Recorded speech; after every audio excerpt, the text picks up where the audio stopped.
Poslušate besedilo knjige Hrepenenje vekov ali Jezusovo življenje, ki jo je napisala Ellen G. White, na vrsti je 24. poglavje z naslovom Ali ni to Tesarjev sin? Čez svetle dni Kristusove službe v Galileji pada senca. Prebivalci Nazareta so ga zavrgli. Ali ni to Tesarjev sin? So govorili. Jezus je v otroštvu in mladosti sodeloval pri bogoslužju med svojimi bratji v nazareški shodnici. Po nastopu službe ni bil več z njimi, vendar so vedeli, kaj se je zgodilo z njim. Ko se je spet pojavil med njimi, so njihovo zanimanje in pričakovanje narasla do skrajnosti. Tukaj so bile znane podobe in obrazi ljudi, ki jih je poznal od otroštva. Tam so živeli njegova mati, bratje in sestre, zato so bile oči vseh uprte vanj, ko je v soboto stopil v shodnico in sedel med zbrane častilce. Pri rednem bogoslužju je starešina prebral odstavek iz prerokov za ta dan in opomnil ljudi, naj še naprej upajo v prihod njega, ki bo ustanovil slavno kraljestvo in odpravil sleherno zatiranje.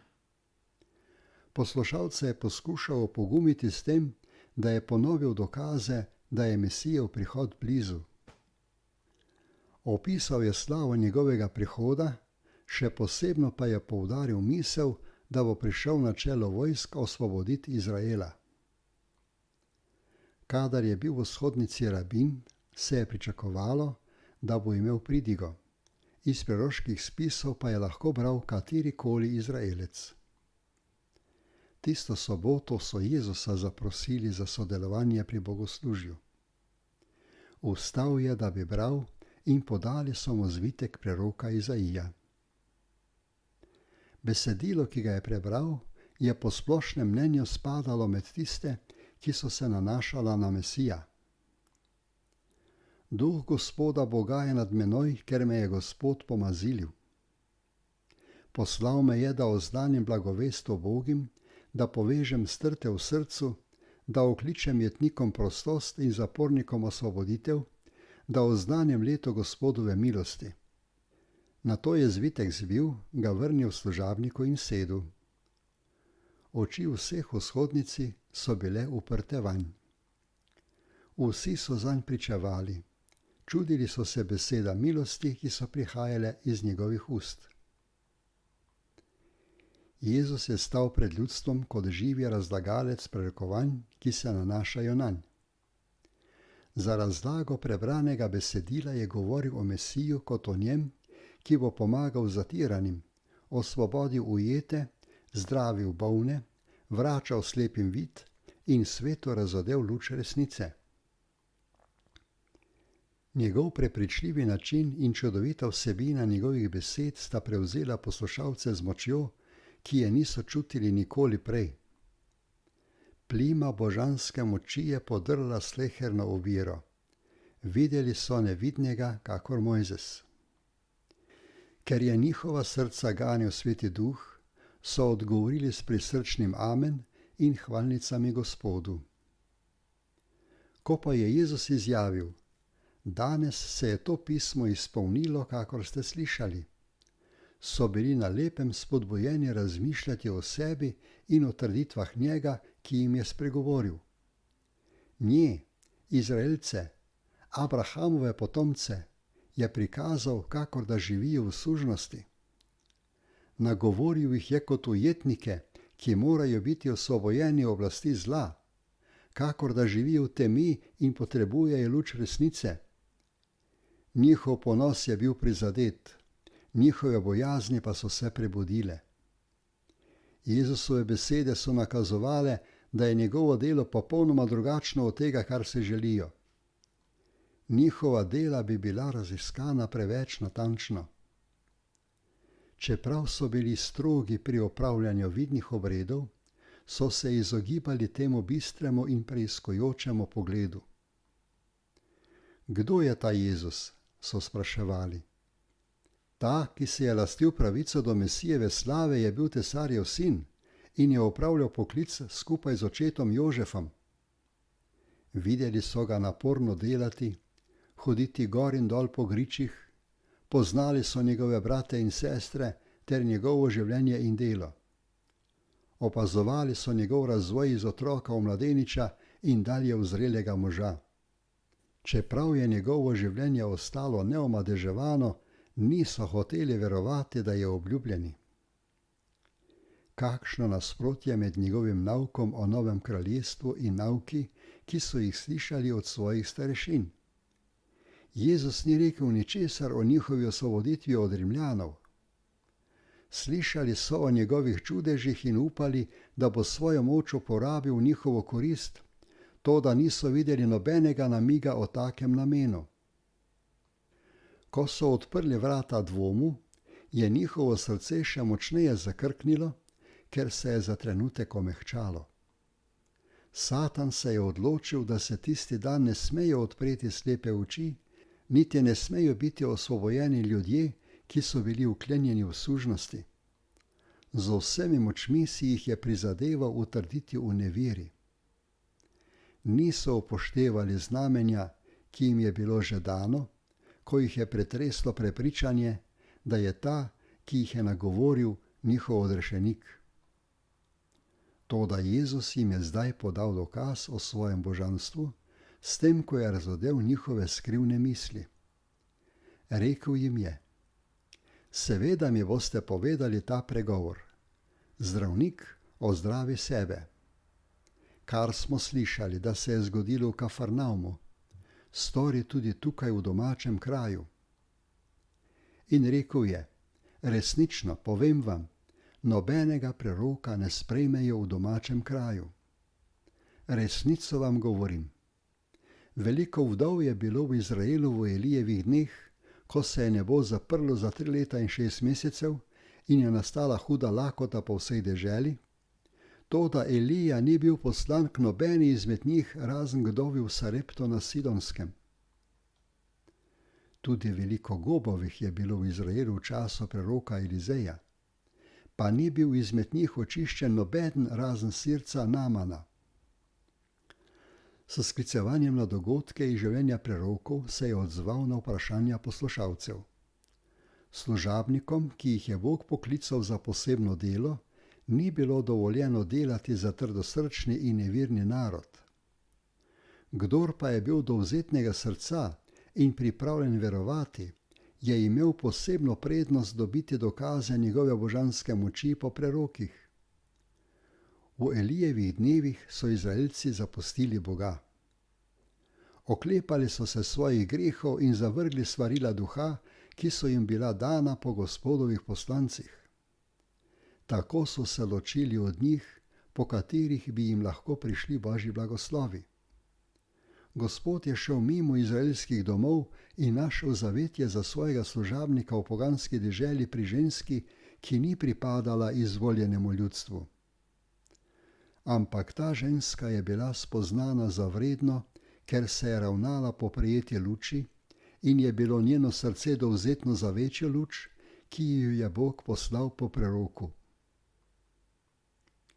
Zaradi istega vzroka so izraelski gobovci v Elizejevem času ostali neozdravljeni.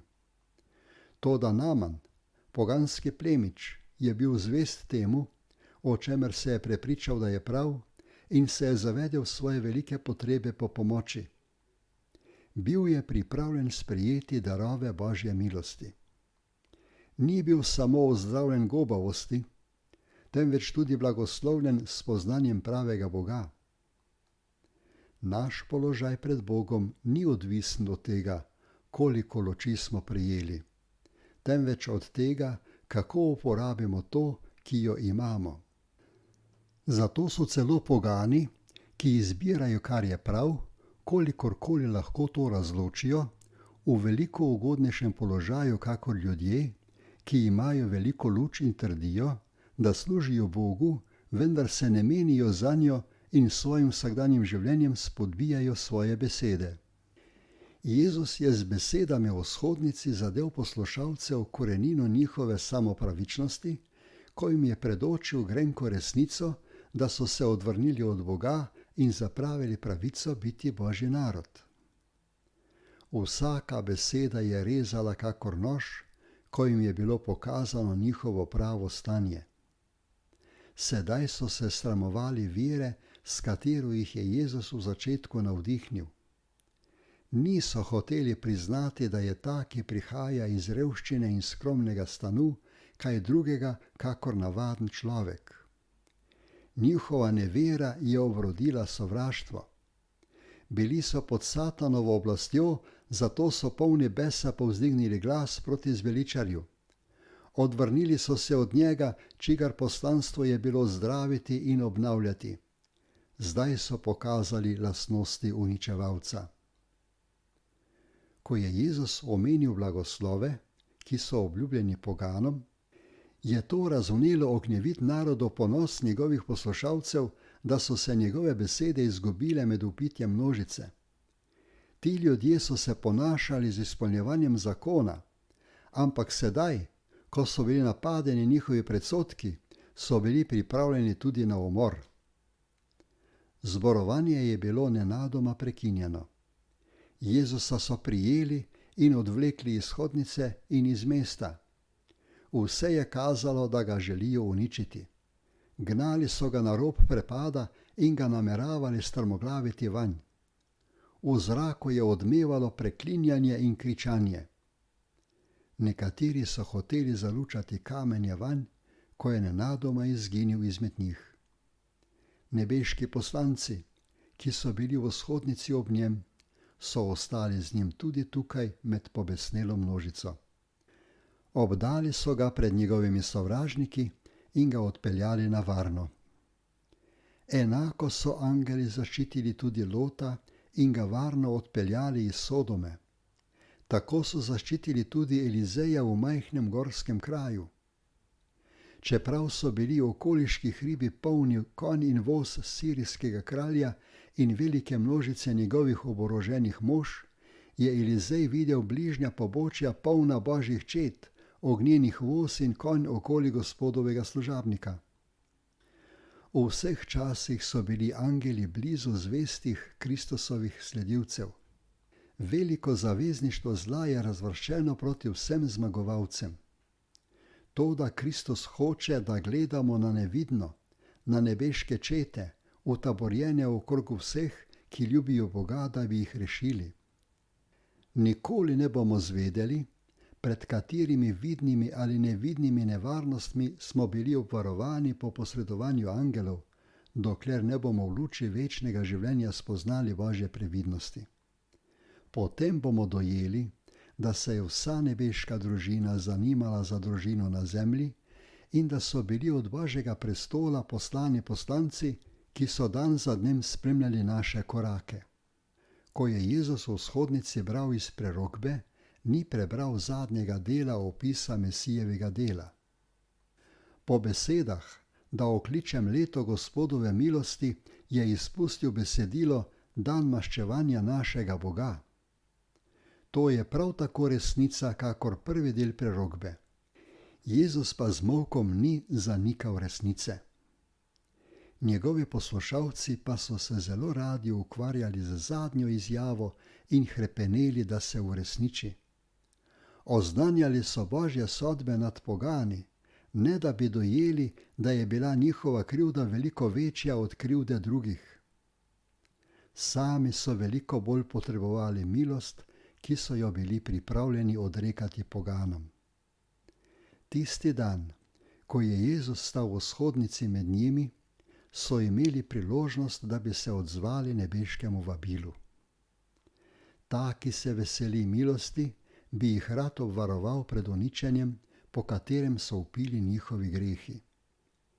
Ni jih mogel zavreči, ne da bi jih še enkrat povabil k spokorjenju. Proti koncu službe v Galileji je znova obiskal kraj svojega otroštva. Odkar so ga tedaj zavrnili, se je po vsej deželi govorilo o njegovem oznanjevanju in čudežih. Sedaj ni mogel nihče oporekati, da ima več kakor človeško moč. Nazarečani so vedeli, da hodi okrog, dela dobro in ozdravlja vse, ki jih je zatiral Satan. Okoli njih so bila cela naselja, kjer se v nobeni hiši ni slišalo stokanje bolnikov. Šel je namreč skoznje in ozdravil vse njihove bolezni. Milost, ki se je razodevala v vsakem dejanju njegovega življenja, je pričala za njegovo božansko maziljenje. Ko so Nazarečani poslušali njegove besede, jih je zopet spodbudil božanski duh. Toda niti sedaj niso hoteli priznati, da je ta mož, ki je odrasel med njimi, drugačen ali večji od njih. Še vedno jih je bolel grenki spomin, ko je zase trdil, da je obljubljeni, in je hkrati zanikal njihovo pripadnost Izraelu. Kajti pokazal jim je, da so manj vredni Božje milosti kakor pogan ali poganka. Zato ga niso hoteli sprejeti kot Božjega Kristusa, četudi so se spraševali, od kod temu ta modrost in take moči. Zaradi njihove nevere zveličar med njimi ni mogel narediti mnogo čudežev. Samo nekoliko src je bilo odprtih za njegove blagoslove in je proti svoji volji odšel, da se nikoli več ne vrne. Nazarečane je še naprej vodila nevera, ki so jo nekoč gojili. Prav tako pa je imela oblast nad velikim zborom in narodom. Ko so duhovniki in ljudstvo prvič zavrnili razodetje moči Svetega Duha, je to pomenilo začetek konca. Da bi dokazali, da je njihovo prvo nasprotovanje upravičeno, so tudi naprej vedno dakocepili ob Kristusovih besedah. Njihovo zavračanje duha je doseglo vrhunec z Golgotskim križem, razdejanjem Jeruzalema in z razkopitvijo naroda na vse 4 strani sveta. O, kako je Kristus želel, da bi pred Izraelci razgrnil dragocene zaklade resnice. Toda njihova duhovna slepota je bila takšna, da jim ni bilo mogoče razodeti resnic njegovega kraljestva. Oklenili so se svoje vere in nekoristnih obredov, medtem ko je nebeška resnica čakala, da jo sprejmejo. Svoj denar so zapravili za pleve in lupine, medtem ko jim je bil na voljo kruh življenja. Zakaj se niso zatekli k Božji besedi in je marljivo raziskovali, da bi spoznali, ali so v zmoti? V starozakonskih spisih je bila jasno opisana vsaka podrobnost Kristusove službe, zato je vedno znova navajal iz preroških spisov in dejal: danes se je to pismo izpolnilo, kakor ste slišali. Če bi bili pošteno raziskovali pisma in z Božjo besedo preverjali svoje nauke, Jezusu ne bi bilo treba jokati nad njihovo nespokorjenostjo. Ne bi mu bilo treba reči: glej, vaša hiša je zapuščena.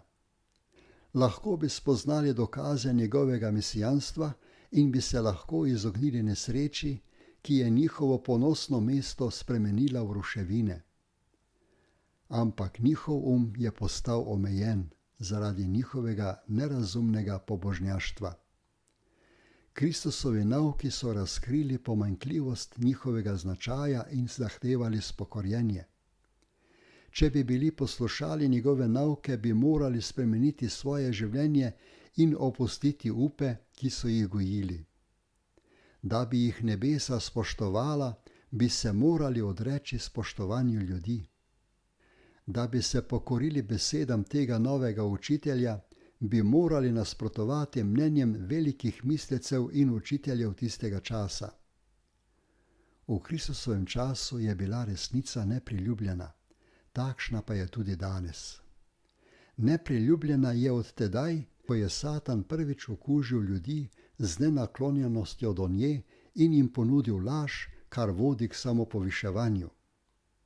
Mar se danes ne spopadamo s teorijami in nauki, ki niso utemeljeni na Božji besedi? Ljudje se jih oklepajo tako trdno, kakor so se nekoč Judje svojih izročil. Judovski voditelji so bili polni duhovne ošabnosti. Njihova želja po poveličevanju sebe se je pokazala celo pri službi v svetišču. Imeli so radi najvišja mesta v vzhodnici. Želeli so, da jih na tržnicah pozdravljajo in so uživali, če so slišali svoj naziv iz ust drugih ljudi. Ker je prava pobožnost izginjala, so postajali vse bolj ljubosumni na svoja izročila in obrede. Ker je bilo njihovo dojemanje pomračeno zaradi sebičnih predsodkov, niso mogli moči prepričljivih Kristusovih besed uskladiti z njegovim skromnim življenjem. Niso upoštevali dejstva, da se pristna veličina lahko odpove zunanjemu razkazovanju. Siromaštvo tega človeka se je zdelo popolnoma protislovno z njegovo trditvijo, da je Mesija. Spraševali so, zakaj je tako skromen, če je res to, za kar se izdaja. Kaj bo iz njihovega naroda, če je zadovoljen, da je brez vojaških sil? Kako bosta tako dolgo pričakovana moč in blišč pripravila narode, da bodo podložni Jeruzalemu? Ali jih niso duhovniki učili, da bo Izrael vladal vsemu svetu? Ali je mogoče, da so se veliki verski učitelji motili? Toda ni le pomanjkanje zunanjega blišča v Jezusovem življenju povzročilo, da so ga Judje zavrgli. Bil je utelešenje čistosti, oni pa so bili nečisti. Živel je med ljudmi kot zgled brezhibne neoporečnosti. Njegovo brezmadežno življenje je osvetlilo njihovo srce z lučjo. Njegova odkritosrčnost je razodevala njihovo neiskrenost. Pokazala je votlost njihove domišljave pobožnosti in jim odkrila gnusno naravo krivice. Takšna luč ni bila dobrodošla. Ko bi bil Kristus opozoril na farizeje in hvalil njihovo učenost in pobožnost, bi ga bili z veseljem pozdravili. Ko pa je govoril o nebeškem kraljestvu kot o milosti, ki je podeljena vsemu človeštvu, jim je prikazal razvojno stopnjo vere, s katero se niso hoteli sprijazniti.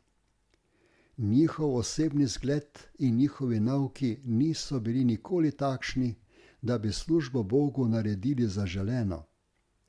Ko so videli, kako je Jezus posvečal pozornost ravno ljudem, katere so sovražili in zavrgli, je to v njihovem ošabnem srcu spodbudilo najslabše strasti. Ne glede na njihovo bahanje, da bo Izrael pod levom iz Judovega rodu povišan nad vse narode, bi laže zdržali razočaranje svojih častihlepnih upov, kakor pa trpeli grajo za svoje grehe iz Kristusovih ust in očitanje, ki so ga čutili že zaradi same navzočnosti njegove čistosti.